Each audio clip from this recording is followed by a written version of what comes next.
Quiero caramelos, si estoy en casa, abuelo de mi abuelo. Quiero mamá, quiero caramelos, oh, cuando era muy chiquito, en la casa de mi tío Gastón, él me dio caramelo, no recuerdo quién será de mi piel.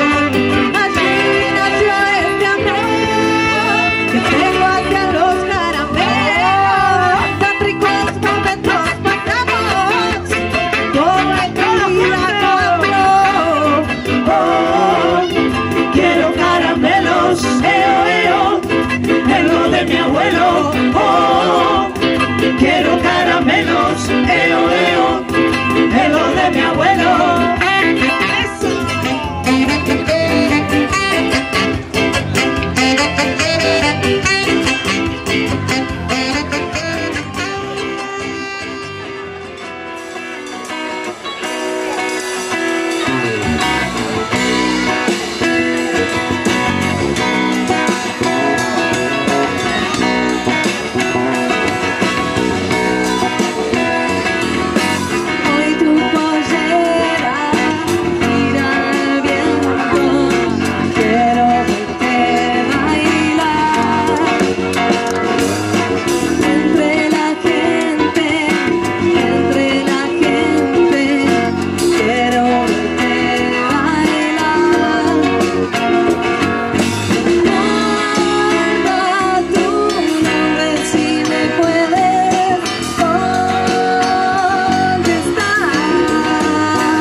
Es un esfuerzo muy grande haber hecho esta fogata, que sin la ayuda de todos, por supuesto, no lo hubiésemos podido hacer. Nos pone muy contentos la convocatoria. Esperamos estar todos luchando por la escuela pública.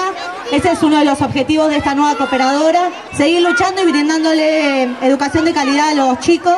La idea es poder entre todos hacer que esto funcione. Esto es una pequeña partecita de un trabajo que se puede hacer. Quizás cada uno con su tiempo y en el lugar que tiene puede ayudar, y hoy es la prueba clara de esto. Tenemos gente en la parrilla, gente que organizó acá para poder trasladar las cosas. Entonces cada uno poniendo un poquito puede hacer que funcione esto. Sí, agarro el agua del vaso y la voy a poner adentro del diario. Mirá, mirá qué bueno. Sopla. Desapareció el agua. Muy bien, un aplauso fuerte. Es un grosso. ¿Querés ver que la puse acá adentro? Sopla, Santi.